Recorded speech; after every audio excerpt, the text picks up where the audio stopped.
Pandangan orang gimana ya kalau aku nggak kuliah, gimana ya kalau aku nggak melanjutkan pendidikan.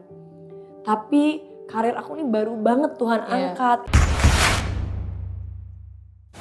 Apa asumsi tersalah yang orang pernah punya terhadap seorang Natasha Wilona? Masalahnya aku nggak pernah baca, aku ini satu fakta lain. Ini agak susah aku jawab karena aku adalah orang yang hampir jarang banget baca komentar. Jadi aku bisa dibilang aku nggak tahu asumsi kalian tuh apa tentang aku. Jadi kalau misalnya mau dibantu cariin sama tim kreatif boleh sih bisa ada asumsi-asumsi apa. Karena jujur aku dari kecil sih, dari dulu banget, dari aku pertama kali main sosmed di zaman Friendster.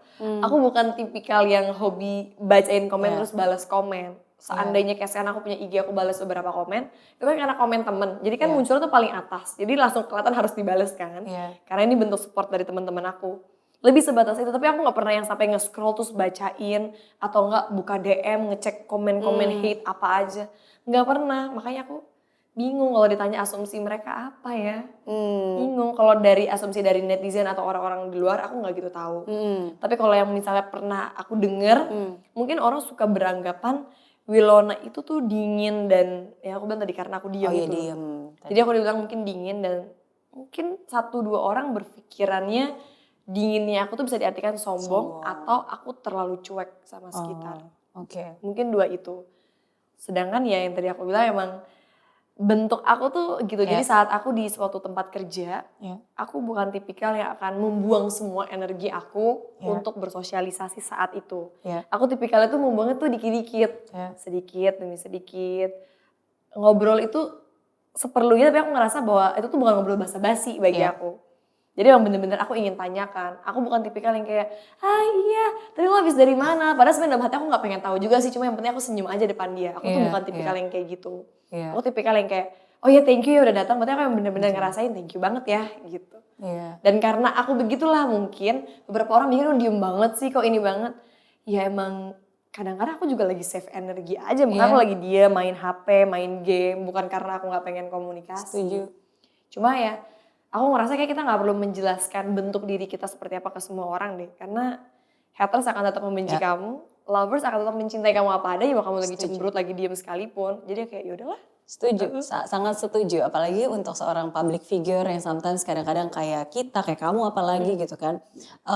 Keheningan itu tetap perlu sih. Apalagi di tengah keramaian, dimana kita tempat berada kan seringkali kita banyak ramai banget segala macam. Dan sometimes keheningan untuk tetap just silent and just ya itu lagi doing me time aja gitu. Me time aja gitu kan. Bener. Bukan berarti kita kayak lagi pengen sendiri aja, bukan karena apa, lagi pengen diem gitu. Pengen diem aja gitu. Cuma kan gak semua orang ngerti ya. Iya. Takutnya orang kan emang selalu ada aja yang bisa mikir yang aneh-aneh. Ya aku berharap sih makin kesini orang semakin open minded sih. Nggak gampang ngejudge orang dari 1-2 hal yang mereka lihat. Betul, betul. Apa pilihan tersulit yang pernah kamu hadapi dalam hidup? Pilihan tersulit, mungkin waktu dari SMA udah lulus itu kali ya.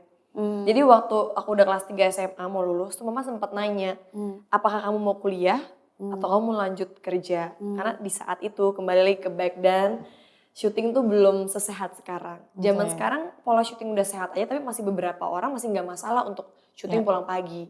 Dulu tuh berarti pas lagi anak jalanan ya? SMA tuh ya aku anak jalanan. Anak jalanan, oke. Nah di pikiran aku saat itu, berarti ini memang saat itu pilihan aku adalah emang harus ada yang aku korbankan.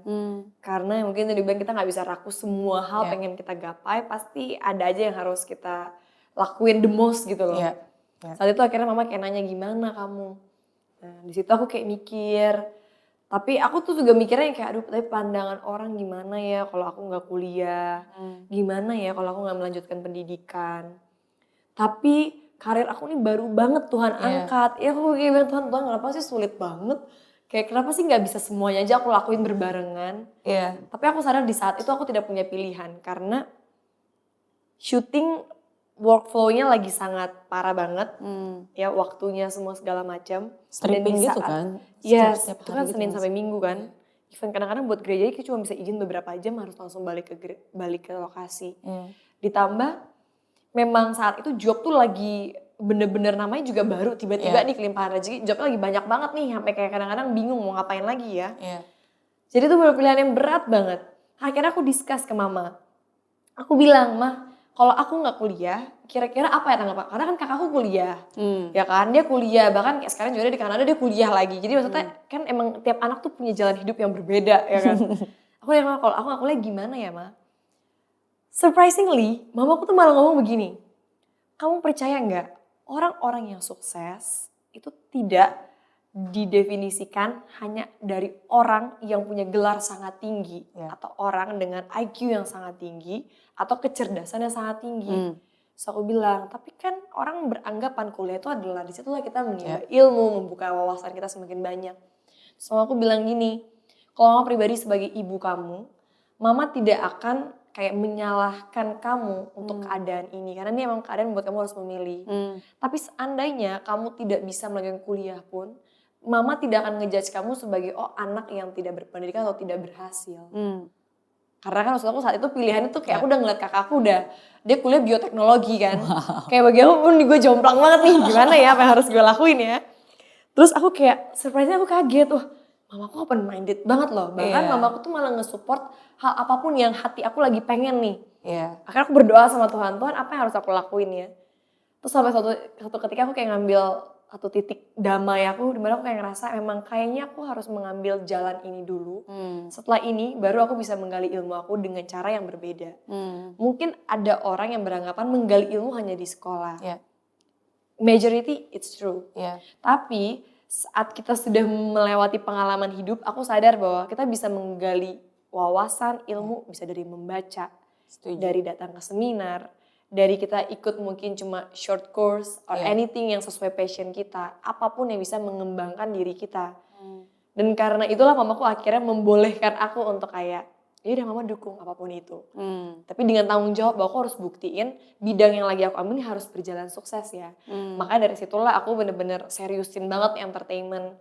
Seriusin dalam arti bukan cuma acting sebaik mungkin, tapi berusaha maintain branding dan karakter aku, berusaha maintain my path lah, jalan aku nih gimana, akan seperti apa, planning aku. Dari situlah baru mamaku kayak lebih, oke, ya udah. Nah makanya pas kesini kayak saat semua udah lebih settle, baru nih udah yang kayak mamaku lebih santai yang kayak tiba-tiba misalnya aku pengen ngambil short course untuk misalnya aku mungkin harus 3 bulan atau 6 bulan ke luar negeri untuk aku belajar something. It's okay bagi mamaku karena toh juga semua udah settle di saat ini gitu. Jadi dari situ aku kayak ngerasa aku sangat-sangat bersyukur.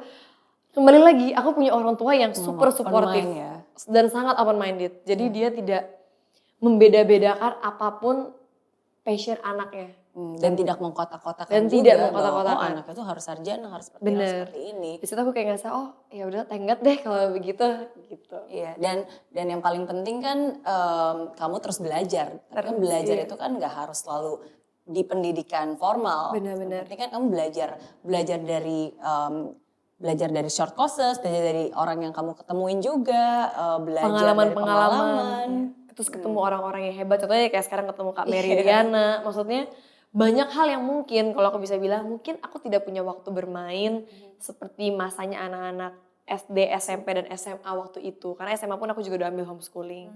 Mungkin aku gak punya waktu banyak yang bisa aku luangin saat anak-anak pada sibuk ngerasain sarjana dan mahasiswa. Tapi aku ngerasa bersyukur ketemu banyak orang-orang yang hebat yang mereka tuh membagikan ilmunya secara ya tanpa pamrih aja. Dan dari situ kayak ngerasa ya udahlah emang Tuhan selalu punya jalan yang berbeda buat tiap orang ya.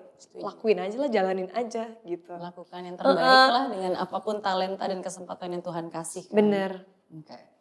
Bersyukur kalau nggak mungkin ada Natasha sekarang, nggak mungkin ada I Will. Oh iya, I Will Network. Yang walaupun baru usia seminggu. I Will Network. Gak apa, kita doakan sesuatu yang baik itu pasti berawal dari hal yang kecil. Makin lama makin besar.